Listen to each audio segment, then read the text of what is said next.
Méthode de fermentation maintenant. Donc, comment donc se déroule le processus de fermentation? D'abord, l'inoculum. Il faut donc préparer l'inoculum. Tout à l'heure, nous avons dit qu'il faut disposer de préculture. Eh bien, justement, les souches bactériennes, c'est-à-dire le lactobacillus et le lactococcus, ils sont inoculés dans les milieux de préculture, c'est-à-dire soit le milieu MRS, soit le milieu M17, et puis ils sont incubés à température 38 degrés, avec agitation, et pendant un temps de 12 heures. Vous remarquez ici la température 38 degrés, sachant que nous sommes partis de deux souches microbiennes, de deux souches bactériennes, une à caractère thermophile et une à caractère mésophile. Cependant, 38 degrés correspond parfaitement à la croissance aussi bien de la souche qualifiée de thermophile que de la souche qualifiée de mésophile. Donc c'est 38 degrés. Pendant un temps de 12 heures, bien sûr, vous mettez dans des herlaines, si vous voulez, de grands herlaines, que vous inoculez par les deux souches bactériennes, et vous laissez pendant un temps de 12 heures. Ce temps correspond à l'entrée des bactéries en phase exponentielle. Et puis donc, les précultures qui sont maintenant obtenues vont servir d'inoculum pour les fermenteurs. Donc, on va utiliser des précultures qui sont en phase exponentielle de croissance comme inoculum dans les fermenteurs. Inoculation des fermenteurs. Et là, justement, on va parler donc du cas de fermentation discontinue donc par batch. C'est-à-dire qu'on remplit le fermenteur par l'ensemble des éléments nutritifs, le milieu de culture et les souches bactériennes, et on laisse le processus se terminer jusqu'à la phase finale. On ne rajoute aucun élément nutritif au cours de la fermentation. C'est discontinu. Les fermenteurs utilisés lors de cette étude sont relativement petits. Ils ont une capacité de 6 litres. Et donc, ils sont ensemencés par des précultures qui sont précédemment préparées. Et la concentration donc, de l'inoculum utilisé est de 10%. C'est-à-dire 10 ml d'inoculum pour 100 ml de milieu de production. Mais puisque vous avez deux inoculums, un qui correspond à lactobacillus et l'autre à lactococcus, c'est que donc vous devez utiliser 5% de la préculture de lactobacillus et puis de la souche de lactococcus. On va revenir sur ça tout à l'heure. Donc, vous inoculez et vous incubez à 38 degrés avec agitation. Les fermenteurs qui sont utilisés sont généralement munis d'un système qui va contrôler la température dans le fermenteur, le pH et l'agitation. L'agitation est généralement assurée par des turbines dont la hauteur est réglable, des turbines, donc le fermenteur est muni donc de turbines dont la hauteur est réglable. Et généralement, cette agitation est réglée de telle manière à avoir un nombre de tours qui est de 150. 150 tours par minute. Le pH est régulé à 6. Et la régulation du pH, normalement, se fait par injection à l'aide d'une pompe péristaltique d'une solution d'ammoniac. Ici, donc, c'est l'ammoniac qui a été utilisé pour ajuster le pH. Donc, au cours du processus de fermentation, les valeurs du pH sont contrôlées en utilisant toujours, bien sûr, une solution d'ammoniac. La température à l'intérieur du fermenteur est régulée pour qu'elle reste au niveau de 38 degrés. Il est régulé comment? Il est régulé soit en injectant un liquide thermostaté, un liquide donc, qui est donc chauffé et qui passe dans un serpentin et qui va donc chauffer l'intérieur du fermenteur. Soit vous pouvez utiliser une sonde chauffante, une sonde stérile qui va être introduite à l'intérieur du fermenteur pour faire augmenter, bien sûr, la température à 38 degrés, si jamais, bien sûr, la température baisse. Au cours du processus de fermentation, les étapes suivantes peuvent être réalisées, ou bien parce que donc, le travail a été fait donc, de cette manière, les étapes suivantes ont été réalisées, la densité optique a été donc suivie d'une manière qui est régulière. La DO, donc, un échantillon est prélevé à partir du fermenteur, et puis la DO est lue en réglant bien sûr la DO, la longueur d'onde à la valeur de 600 nanomètres et en utilisant bien sûr un spectrophotomètre adéquat. Une fois la densité optique est lue, l'échantillon qui a été donc pris est centrifugé et puis le surnageant est récupéré et puis éventuellement congelé jusqu'au moment du dosage. Parce qu'il se peut que l'auteur soit en mesure de faire rapidement un dosage de l'acide lactique au niveau du surnageant, ou bien il peut faire une chose, il peut récupérer le surnageant, le congeler jusqu'au donc le moment qui lui donc est disponible pour qu'il fasse ce dosage. Voici un exemple de fermenteur. Tout à l'heure, nous avons parlé de fermenteur. Nous avons dit, voilà, nous avons dit un fermenteur, figure 9. Voici un exemple de fermenteur qui est utilisé dans les laboratoires. Vous avez ici le système, le moteur, qui permet donc d'agiter le liquide de fermentation. Et vous avez ici les turbines dont on vient de parler et qui sont réglables du point de vue hauteur. Vous pouvez parfaitement enlever donc cette palette et la mettre en haut pour, si vous voulez, homogénéiser l'ensemble du liquide du fermenteur. Vous avez ici les sondes. Vous avez ici deux sondes, des sondes qui permettent de mesurer le pH, des sondes qui permettent de chauffer le milieu et de prendre la valeur donc de la température.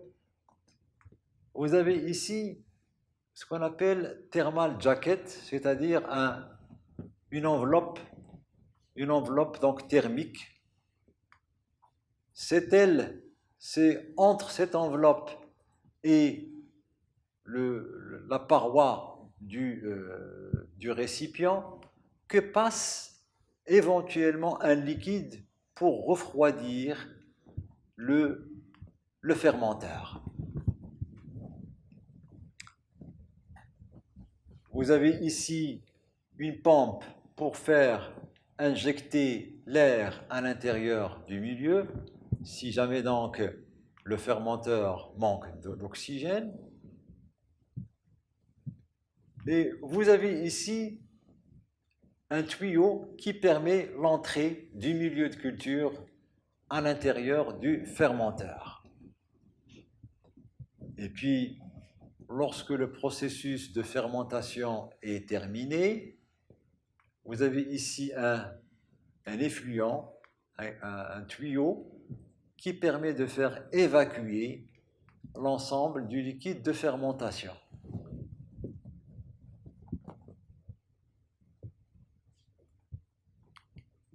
Vous avez ici un deuxième exemple de fermenteur qui est un peu détaillé et qui est utilisé au niveau donc des industries. Vous voyez là les sondes qui permettent de mesurer le pH, une sonde pour pH, et puis une sonde qui permet de mesurer la concentration de l'oxygène à l'intérieur du liquide de fermentation. Vous avez ici les palettes qui vont tourner pour agiter le liquide de fermentation. Vous avez donc l'enveloppe dont on vient de parler, l'enveloppe de refroidissement. C'est dans cette enveloppe que va circuler l'eau qui est relativement froide pour abaisser la température si jamais elle monte à l'intérieur du fermenteur.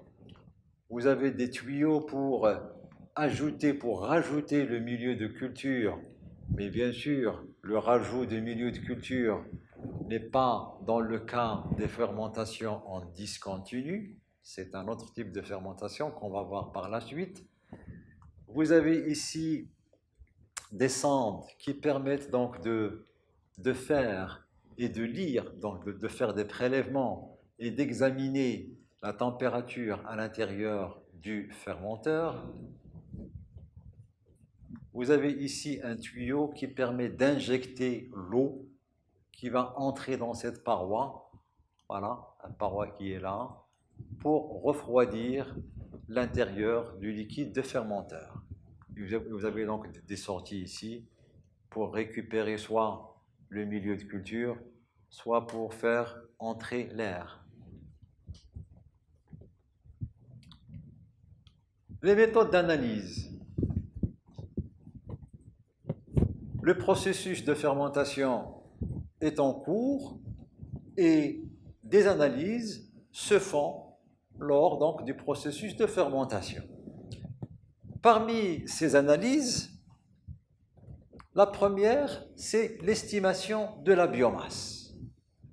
La biomasse peut être estimée par la densité optique. On vient de le dire. Il faut utiliser un spectrophotomètre réglé à 600 nanomètres. Il faut prélever un échantillon à partir du liquide de fermentation, de lire la DO de l'échantillon à un temps donné, et puis vous remarquez que les auteurs peuvent également faire une courbe qui permet donc de faire une corrélation entre la valeur de DO qui est lue et la concentration en bactéries. Les bactéries, bien sûr, dont on va donc révéler la concentration, c'est donc en grammes de poids sec. C'est-à-dire que vous prenez un échantillon qui a un volume donné, vous lisez sa DO, vous la notez, et ensuite vous centrifugez votre échantillon, vous jetez le surnageant, vous récupérez le culot qui contient en principe la masse bactérienne. Vous séchez cette masse bactérienne et vous la mesurez. Et donc vous avez un poids sec qui correspond à une valeur de DO. Vous attendez encore un petit temps, 1 heure, 2 heures, tout dépend donc de l'expérimentation. Vous faites un deuxième prélèvement et donc une deuxième DO et vous faites la même chose. Ainsi, vous tracez la courbe DO en fonction de la concentration en bactéries et la concentration est donnée en grammes de poids sec. Il faut veiller à une chose, pour réussir la courbe, il faut que les DO, bien sûr, une fois que les DO dépassent la valeur de 1, il faut généralement procéder à des dilutions, donc pour être dans les normes. Donc pour des DO qui sont élevés, lorsque la DO s'avère maintenant élevée, il faut diluer l'échantillon qui est prélevé à partir des fermenteurs. Et la dilution peut se faire soit au 1/2, soit au 1/4, soit au 1/10.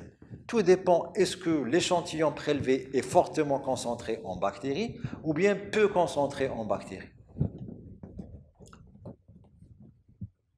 Deuxième type d'analyse, c'est la numération sur gélose, sur milieu gélosé. Il faut maintenant donc donner un nombre de bactéries qui sont présentes dans le fermenteur. À ce moment-là, il faut utiliser les milieux de culture de départ, c'est-à-dire le milieu MRS et puis le milieu M17. Mais cette fois-ci, il faut les utiliser sous forme gélosée. Alors, une remarque très importante, c'est que le milieu MRS se vend dans le commerce aussi bien sous forme gélosée que sous forme bouillon, de même que pour le milieu M17. Et donc, tout à l'heure, pour les précultures, c'est le milieu sous forme liquide qui a été utilisé, c'est-à-dire le bouillon MRS et le bouillon M17. Mais maintenant, pour faire des dénombrements, il faut utiliser le milieu MRS sous forme gélosée ainsi que le milieu M17. Ce sont des milieux qui sont préparés dans des boîtes de pétri et il faut veiller à ce que le pH soit aux environs de 6. Et puis, on fait un prélèvement à partir des fermenteurs et on va dénombrer les bactéries qui sont contenues dans le volume préparé. Alors, vous avez ici, les boîtes de pétri ont été ensemencées par un volume de 0,1 ml et sont ensemencées à la surface des boîtes de pétri. Et bien sûr, l'ensemencement se fait par étalement. Et l'étalement se fait grâce à un étaloir, quelque chose que vous avez vu en TP. Et l'étalement doit se faire dans des conditions de stricte asepsie, donc bien sûr, devant la flamme, et il faut aussi que l'étaloir soit stérile. Il faut utiliser aussi un nombre de 3 boîtes pour chaque dénombrement. Pour chaque échantillon utilisé, bien sûr, l'échantillon d'abord qui est pris, il est lui-même dilué. L'échantillon qui est pris à partir du fermenteur, on le dilue, ou 1/10, ou 1/100, ou 1/1000. Et puis pour chaque dilution, il faut utiliser 3 boîtes de pétri, 3 ensemencements. Donc pour augmenter bien sûr le nombre de précisions. 3 étalements sont réalisés pour chaque dilution. Et après ensemencement des boîtes de pétri, ces dernières sont incubées à 38 degrés pendant 24 à 48 heures et on procède au comptage des colonies. Donc le comptage des colonies, normalement, vous renseigne sur la densité bactérienne au niveau du fermenteur. Plus la densité est importante, plus donc il y a une bonne biomasse et plus donc il faut peut-être s'attendre à une meilleure production d'acide lactique. Parce qu'en fait, l'acide lactique, il provient bien sûr de l'activité bactérienne. Maintenant, le dosage du lactate. Le dosage du lactate, donc de l'acide lactique, il peut se faire par un kit enzymatique. À ce propos, l'acide lactique, lors donc de l'utilisation du kit enzymatique, pour ce kit enzymatique, l'acide lactique est d'abord converti en pyruvate, vous voyez ici l'acide lactique, qui va être converti en pyruvate grâce à une enzyme qui est bien sûr dans le kit, c'est la lactate oxydase, et puis aussi il se forme de l'eau oxygénée, c'est-à-dire le peroxyde d'hydrogène. Ça c'est donc le premier type donc, de réaction qui est donné par le kit enzymatique qui se vend donc dans le commerce. Ensuite, le composé qui est là, le peroxyde d'hydrogène, il est repris et puis il est mis en présence d'un substrat chromogène qui est incolore au départ et ce substrat chromogène, c'est la dianizidine. Bien sûr, avec ici un O qui est donc l'oxygène oxydé.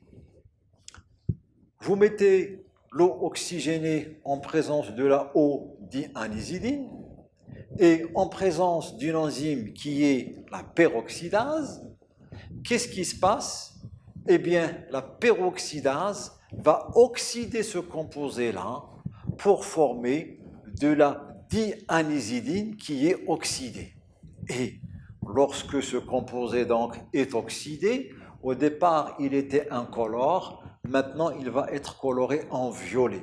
Donc l'apparition d'une coloration violette témoigne de l'oxydation de la O-dianisidine. Et donc, ce qui est important pour nous, donc, c'est la présence donc, de ce substrat chromogène qui est maintenant coloré en violet. On va le reprendre et on va donc mesurer, bien sûr, sa densité optique, sa concentration. Voici une diapo qui montre la structure de la O-dianisidine. Son synonyme, je l'ai donné ici, c'est la 3,3' dimétaux. Vous voyez, donc il y a 10 métaux, donc si vous voulez, deux groupements méthyl, 10 métaux. En fait, oui, il y a un groupement méthyl ici, et il y a aussi un deuxième groupement méthyl. Donc son synonyme, c'est la 3,3' diméthoxybenzidine. Donc, en présence de l'eau oxygénée qui est formée, la peroxydase, bien sûr, qui est fournie donc par le kit, elle va catalyser l'oxydation donc du précurseur qui est donc la O-dianisidine, qui était donc au départ incolore, pour former un substrat coloré, donc qui a une couleur qui est violette. Et qu'est-ce qu'on fait? On va mesurer justement l'intensité de la coloration violette en utilisant un spectrophotomètre à la longueur d'onde de 450 nanomètres. Il faut bien sûr noter une chose, c'est que l'augmentation de la DO est proportionnelle à la concentration d'acide lactique. Bien sûr, plus la DO est élevée pour ce substrat chromogène, plus, ça veut dire quoi? Ça veut dire que la concentration de l'acide lactique est importante. Parce qu'en fait, ce substrat, s'il est en forte concentration, d'où provient ce substrat? En fait, c'est de l'acide lactique qui a été converti en pyruvate puis en H2O2, et maintenant c'est le H2O2 qui est mis en présence de ce substrat incolore. Donc, toute concentration élevée à ce niveau-là témoigne d'une forte concentration en acide lactique.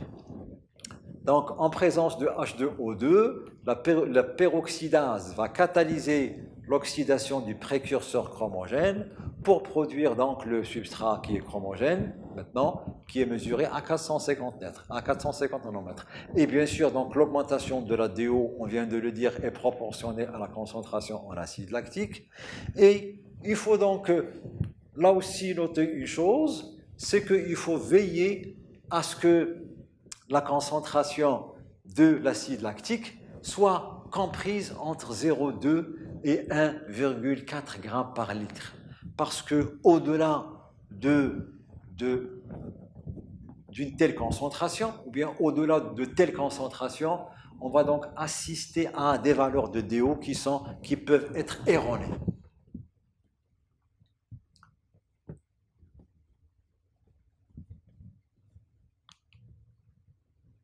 La dernière étape qu'on peut réaliser pour doser l'acide lactique, pour renseigner donc de l'acide lactique, c'est bien sûr la chromatographie en phase liquide de haute performance. On va donc utiliser la technique de HPLC pour doser l'acide lactique au niveau d'un échantillon prélevé du fermenteur. L'acide lactique donc est dosé par HPLC, et j'ai donné ici les références qui sont utilisées pour l'appareil de HPLC, les références donc du fabricant. La séparation des différents composés au sein de l'échantillon qui est prélevé est effectuée en utilisant une colonne polypore dont les références sont mentionnées ici. Vous avez ici sa hauteur et vous avez ici son diamètre. Et là aussi, on donne des références du fabricant. À la sortie de la colonne, il y a deux détecteurs qui sont placés en série.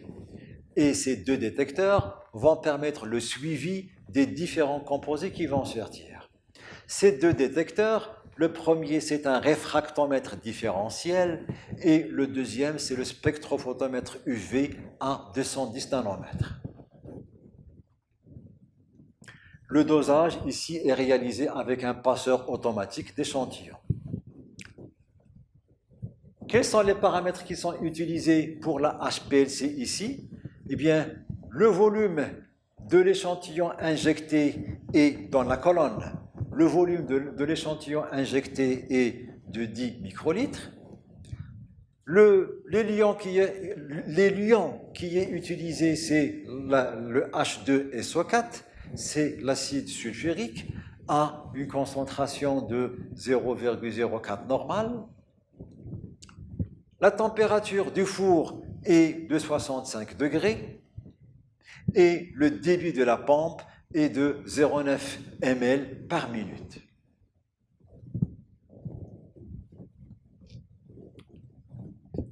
Alors, il faut donc dire une chose, c'est que en fin d'expérience de fermentation, les expériences réalisées ont donné des rendements pour l'acide lactique qui est de l'ordre de 60 grammes par litre.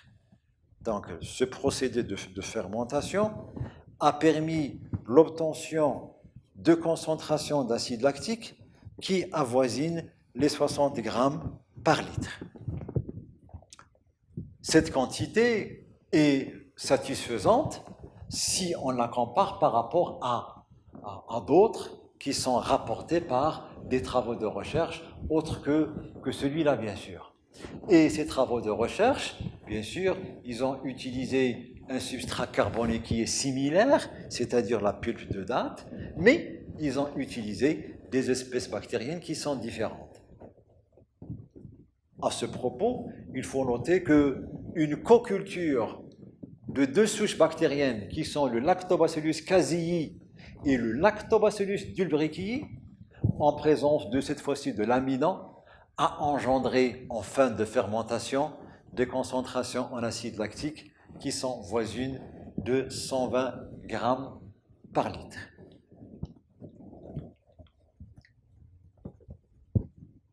Alors, ceci étant, l'expérience donc est réalisée. En fin donc de fermentation, les souches bactériennes qui sont utilisées, il ne faut pas les jeter, parce que dans tout travail de recherche, si une souche bactérienne s'avère importante, il faut la conserver. Donc, conservation des souches bactériennes. La conservation des souches bactériennes, c'est-à-dire ici la souche de Lactobacillus et puis la souche de Lactococcus, a été réalisée en utilisant un milieu qu'on appelle le glycérol stock, ou bien un milieu à base de glycérol. Le glycérol, c'est un agent qui est souvent utilisé dans les laboratoires pour la conservation des souches. Comment on procède? Eh bien, une culture de la souche de Lactobacillus casei, variété Rhamnosus, est effectuée en milieu MRS liquide, et puis une culture maintenant de la souche de Lactococcus lactis, variété lactis, est effectuée en milieu M17. Donc là, on prend deux milieux de culture qui sont des bouillons, le MRS et le M17, et on fait pour chacun sa croissance. Et puis la croissance, elle démarre jusqu'à ce qu'elle entre en phase exponentielle. À ce moment-là, on arrête la culture, et puis qu'est-ce qu'on fait? On va rajouter à cette culture bactérienne un volume de glycérol. Il faut que le glycérol rajouté au milieu de culture soit de l'ordre de 25%. C'est-à-dire, je prends 3 volumes d'un milieu MRS ou bien M17 et je lui rajoute un volume de glycérol. supposons que j'ai 100 ml de volume final, c'est-à-dire que 75 ml doit correspondre au milieu MRS et 25 ml doit correspondre au glycérol. Donc ça fait donc un volume final de 100 et dans ces 100 ml, vous avez 25 ml de glycérol. Donc j'ai maintenant un volume final de 100 ml dont 75 correspondent à la culture bactérienne en phase exponentielle de croissance et 25 ml de glycérol. Et puis, qu'est-ce que je fais? Eh bien, je vais répartir ce volume de 100 ml, par exemple, en aliquote de 1 ml, et puis je le congèle, et puis chaque aliquote est congelée à moins 20 degrés.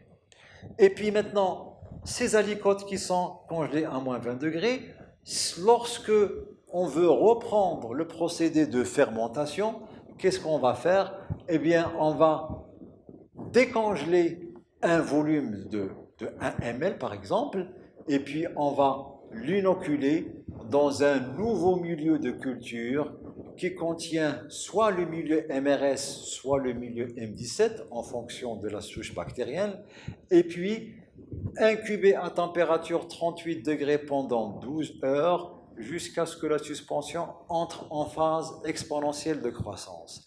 Et justement, c'est cette culture en phase exponentielle de croissance qu'on va reprendre pour l'inoculer dans le milieu de production.